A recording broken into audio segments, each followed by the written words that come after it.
Jesus also steps into the places where death is going on. People who have already passed away, and though you're not supposed to touch a corpse or be around a corpse really, because that will make you ritually impure until you've had a few days to be clean again, since you've come in contact so greatly with the forces of death. Jesus goes into those spaces, deals with the forces of death in those spaces, and brings people back to life, and then restores them into the community. This must have been a crazy picture for people to see. People were probably not used to you going back to the priest to say, "See, I am healed." How baffled must those priests have been? "Hey, I'm a leper, but I've come back and I no longer have leprosy." Hey, do we have a rule about that? What do we do? Do people not have leprosy anymore? Hang on, let's go through the law. What do we got here? Oh, I guess we're supposed to declare him clean. Can we do that? It must have been baffling for them. We are continuing our journey through the story of Jesus, and we've just been camping out in the book of Matthew. We've gone through the whole Sermon on the Mount in the past few months here, and you'll remember that it's this radically different way of living and thinking and preaching. Jesus has come to fulfill the law, but he's done it in a way that a lot of people miss. They can get so hung up on the rules sometimes that they don't realize what's at the heart of why Moses was ever saying what he said, what God was ever trying to say through those kinds of things. And Jesus has become like the new kind of law. Every time law exists, you need someone to come and teach it. Otherwise, it can get really lost, right? You know this is true. You've probably watched a movie or been to court yourself at some point where the lawyers were using the laws, but trying to manipulate them to the best of their ability to be used against you, instead of in the way that the heart of that law was supposed to be meant for in the first place. Well, Jesus is king, and he's come to bring about the kingdom of heaven. And before he gets to the cross where he inaugurates his kingdom and becomes the full, omnipresent, omnipotent God of the throne of the heavens, before he gets to that moment, he's living on earth and showing us what it looks like for humans to live as humans. And so the king has gone up on the mountain and he has preached down for everybody who can audibly hear him what the kingdom of heaven is like. And now he's starting to leave the mountain, and now he's going to show them with his actions what the kingdom of heaven is like. Now, Jesus' culture had a lot of rules around the concept of ritual impurity. It's important to understand this about ritual impurity. Ritual impurity, because we hear the word purity, we often think like sin, like if it's impurity, it must be sinful of some sort. But that's actually not the biblical case. Ritual impurity would be things like skin disease. It would be things like touching a corpse. It would be things like bodily discharges, whether that was menstruation or ejaculation or other things like that. A bodily discharge would also be considered an impurity. Now, these things, again, themselves are not necessarily moral things. They're just considered impurity. What is the connection that you see between those three tiers of ritual impurity? Skin disease, corpses, and bodily discharge. Anybody see a connection? Flesh, yep. But it's something lived out in the flesh. Manifesting in the flesh, if you will. For the ancient mind, it would be death. That if you have a skin disease, what that appears to the ancient mind is death is starting to grow on you in some way. Skin is not supposed to do that. What is going on that death is starting to take over your skin? If someone is menstruating or somebody has released their semen, these kinds of things are the loss of life. These things are supposed to create life. So if you have currently gone through either of those kind of bodily discharges, that was considered to be a form of death, because blood and things like that equals death. So that would be death. And then touching a corpse, that one's a little more obvious, right? represents death. Now, it is not sinful to die. It is not sinful to have a bodily discharge necessarily. And it is not sinful to have eczema, right? These are all just forms in their minds of ritual impurities. So we have to understand, like, when you hear the Bible's creating these like subjects as to what ritual impurity is, they're not saying, she's having her period, therefore she is sinful. No, it's saying like, okay, we have rules about how you enter into God's presence. And since God is a God of holiness and life, if your body currently through any kind of ritual impurity is experiencing a death of sorts, well, we want to protect you, because you're not supposed to bring death close to life. You're not supposed to bring the forces of death into the presence of the force of all life. So nobody was supposed to degrade anyone over this. It was just religious thinking as to how we protect sacred space and how we protect people from getting too close when they're in a space that they shouldn't be too close. Now, a lot of this for us moderns doesn't make a lot of sense, but you have to understand it with the way in which ancient people were thinking, because that's the world that Jesus is living in. So he's just preached a Sermon on the Mount where he says everything's kind of upside down, topsy-turvy, and backwards. And now he's leaving the mountaintop from his grand speech. The king has explained his politics, if you will. And when he gets down off the mountain, he comes in contact with ritual impurity right away. And if you're experiencing ritual impurity, you're kind of supposed to be on the outskirts of town, because they were afraid like death might be contagious in some way. Or if you're experiencing it, it's not a good time to be in God's presence, kind of thing. It's not that he doesn't love you, or it's not that you're a sinner. It's just the rotation of the seasons kind of thing in their mind. You take enough time to come out of that, you heal, and then you're right back into the spaces where God might be more presence, like the temple, things like that. But as Jesus is coming down off the mountain, he comes in contact right away in which someone dealing with ritual impurity is coming up to him. When he came down from the mountain, this is Matthew 8, great crowds followed him. And behold, a leper came to him and knelt before him, saying, Lord, if you will, you can make me clean. And Jesus stretched out his hand and touched him, saying, I will. Be clean. And immediately his leprosy was cleansed. And Jesus said to him, see that you say nothing to anyone, but go show yourself to the priests and offer the gift that Moses commanded for a proof for them. I don't know about you, but the way that this story was taught to me growing up is like you basically come in contact with a zombie or something. Like the way leprosy has usually been communicated to us is modern day Hansen's disease, where like fingers and things like that can sometimes fall off and your skin is just kind of open wounds and all that. But ritual impurity around lepra, the Greek word lepra, was not Hansen's disease. In fact, it could be something as simple as eczema. So you can imagine this sad situation where someone who might have really dry hands could end up as an outcast in their civilization. But Jesus walks into those spaces. Actually, those spaces walk into him, right? They've heard that he's been healing people.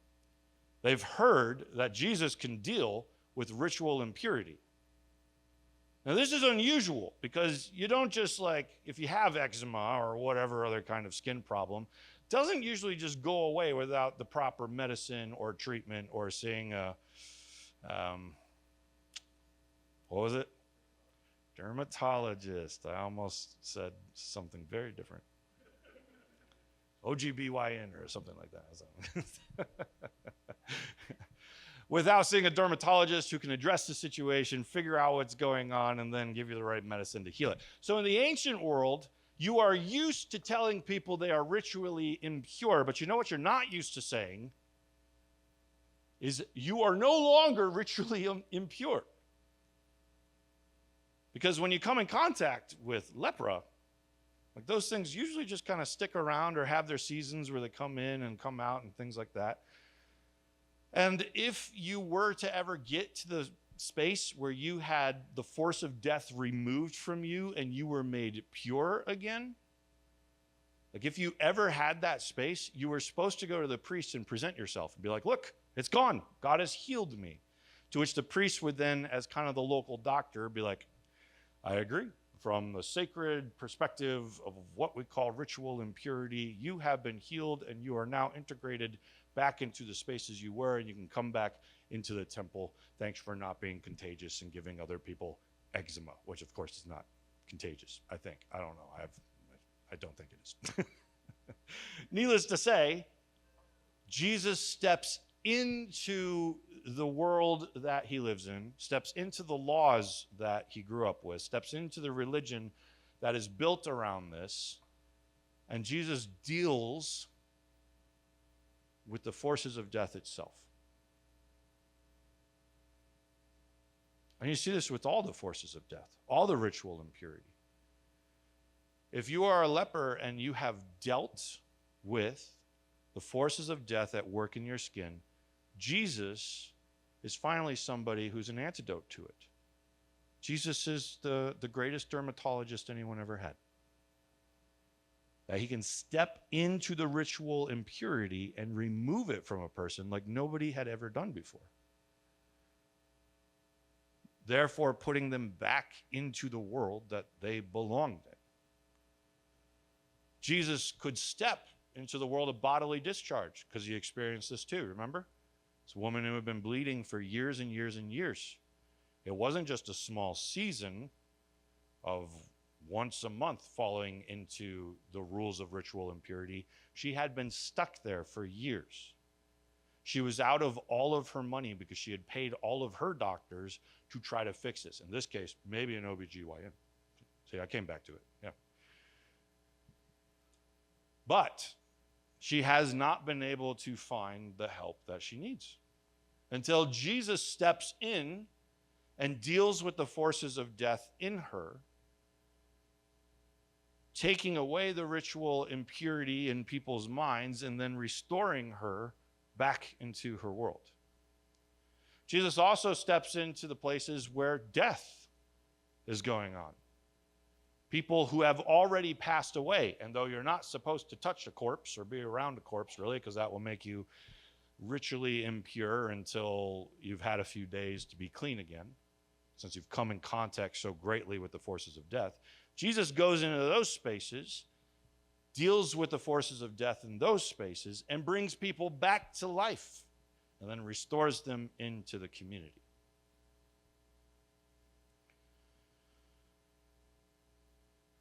This must have been a crazy picture for people to see. People were probably not used to you going back to the priest to say, see, I am healed. How baffled must those priests have been? Hey, I'm a leper, but I've come back and I no longer have leprosy. Hey, do we have a rule about that? What do we do? Do people not have leprosy anymore? Hang on, let's go through a law. What we got here? Oh, I guess we're supposed to declare him clean. Can we do that? It must have been baffling for them. This doesn't usually happen. All right. Who did what now? How are you back? How do you not have this anymore? The woman who had been bleeding for years. Who did what now? How did that stop? You see, we all have forces of death in our life. May not necessarily be the same ones that created these kind of ritual impurities that Jesus stepped into, but we all have forces of death. Jesus will talk about unclean spirits as well. You might look at those as kind of like a force of death, of ritual impurity. But he knows how to remove those too. And a lot of times when you're getting into deliverance ministry, like what you have to deal with in the demons is like the actual kind of sinful stuff that we've partnered with that we need to break free from so that we can find the inner healing we're looking for. So Jesus ultimately shows that whether it's moral or it's just the way the bodies are working, if you are dealing with a force of death, he is the force of life that can overcome it. And so what are you dealing with? What's that thing that's drawing you back over and over again? What's the thing that over and over and over again, it just feels like experiencing death? Maybe you're dealing with addiction. Maybe it has felt impossible to overcome pornography. I've been there. I've experienced that force of death, and I've experienced the cleansing and healing of Jesus. Maybe you're hooked on the bottle. Maybe you can't stop vaping. Maybe anger overcomes you and you just feel like you turn into a monster. Maybe there's trigger words. People say something and immediately you're lost and you can't come out of the haze. Maybe it's trauma. Maybe it's dreams that present themselves over and over and over again and you don't know why. But Jesus does. And Jesus is not afraid of death. I mean, I think of all the times Jesus probably experienced ritual impurity in his body, it's when he did die, right? He had blood all over him. His skin was torn open, and his body, spirit was taken down to the grave. Jesus took on all the forms of ritual impurity, cast out to the deepest depths you can go. And yet, even there, death could not hold him back.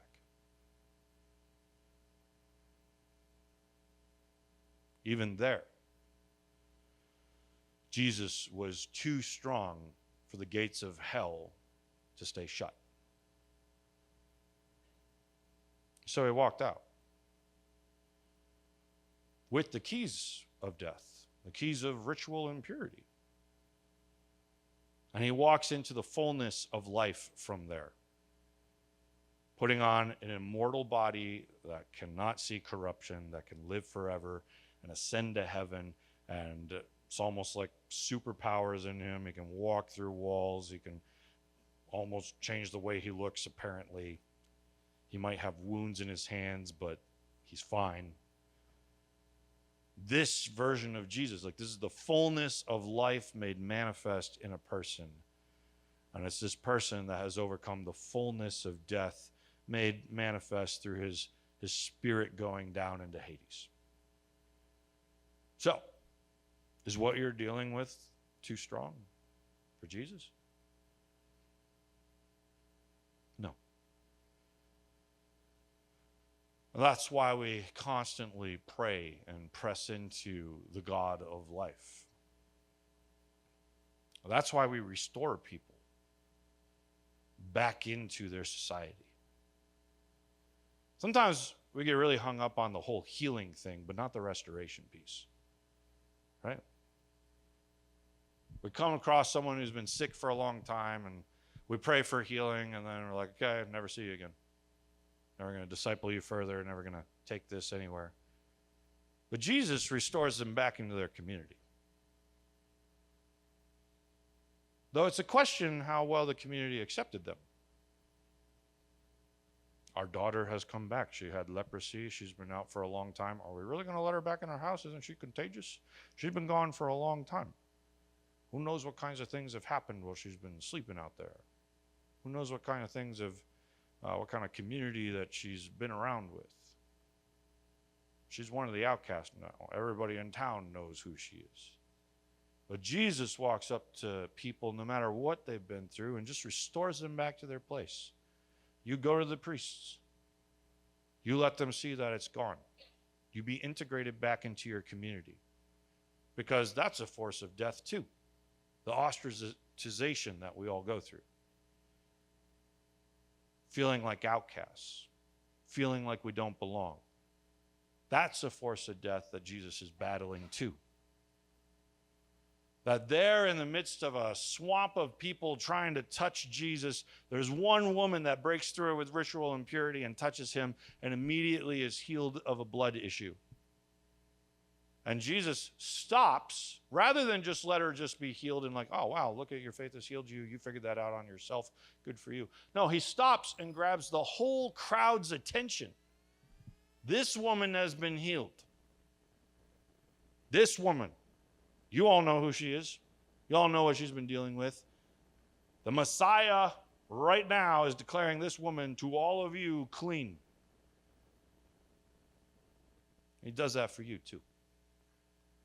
He does that for you. But we so often get caught up in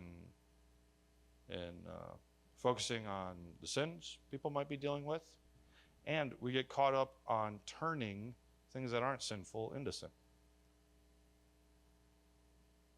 I imagine once you've been an outcast dealing like with leprosy or bodily discharge, like I get that people probably knew that this was just like, it's not immoral, it's just a ritual purity kind of thing. But once you start ostracizing people anyways and casting them into camps and things like this, the leper camps and distant camps where they can't be around everyone, you forget what the purpose was, I'm sure. They automatically just become demonized. They automatically become those people. They automatically become the outcasts that have nothing to do with us, act a certain way, and are all the same.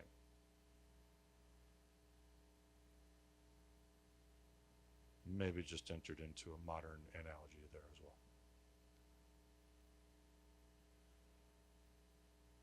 Though those people weren't even dealing with sin, they became, probably in the mind of people, sinners. Probably. Because, I mean, look at Jesus' own disciples. They're like, hey, this kid over here, sick. Who sinned? Was it his parents? His parents who sinned? Is that why he's blind? And Jesus is like, what? Be healed. I'm just going to deal with the forces of death right here. Be healed. Oh, but who did it? Who caused this? What are you talking about? When was that ever part of the conversation? Just be healed. Forces of death be gone. And so that becomes your encouragement today. What are the forces of death you're dealing with? Obviously, this is a church that believes in healing because we pray for it. And so maybe it is physical. Maybe you need the forces of death removed from your body. But maybe it's one of those other ones, the moral, the spiritual, the addiction, those kinds of things. In which case, Jesus can remove that too. I know for me, like, I didn't think he could because I thought I had asked a bajillion times. But there was one day where he woke me up and he said, Jamin, you believe in a theology that it heals. You believe in a theology where I care about doing this kind of stuff, but you don't think it's for you. You just think it's for everybody else. You don't think I can do it for you. You think I can only do it for everybody else. Change your mind. And the solution is not always that simple, but for me that day it was. As he overcame the forces of death in me that he had been addressing for some years to help me heal through it, the day came where he said it's time for this ritual impurity or impurity, moral or not, to be removed from you so that you can find the wholeness that you've been looking for. It's a journey sometimes. Sometimes it takes years, like it did for me. Are you still asking for it? Are you still looking for it? Are you willing to be restored to the church, even when the church admittedly is the ones that create the outcasts? Are you willing to find the space to enter back into the dynamic where God's body can move forward because you, as someone who has been healed, can now bring healing to the rest of the church to help it move forward one step at a time? The church needs the deconstructed. The church needs the outcast. The church needs those who have experienced church hurt. They're the ones that remind us that Jesus addresses the forces of death and can still restore us into the community so that we can become a community that only addresses the forces of death and creates the forces of life and holiness. If we want it to be in Jackson as it is in heaven, then we have to work together, no matter where our story has been. whether we've never experienced ritual impurity a day in our life or whether we spent many decades there. We come together, we heal each other through the power of Christ as we then go to heal our city. So Jesus, we want it to be in Jackson as it is in heaven. We want to address the forces of death that are right here. And there's many ways to do that. Yeah, sometimes it's supernatural. Sometimes it's psychological. Sometimes it's by integrating into the community. Sometimes it's by starting a nonprofit or an organization. Sometimes it's by partnering with other organizations. There are a million ways to address the forces of death. We have to be bold enough to do it.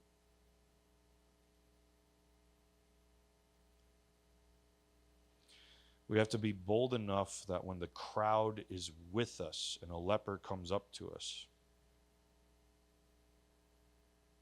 we don't look away. We don't say, not now. But there in front of the crowd, the church crowd that might judge us for being with what they deem the wrong people or breaking the rules or making the rules muddy, we might take a risk to step into the forces of death, to heal them, and to unify them back into the space they belong. So teach us.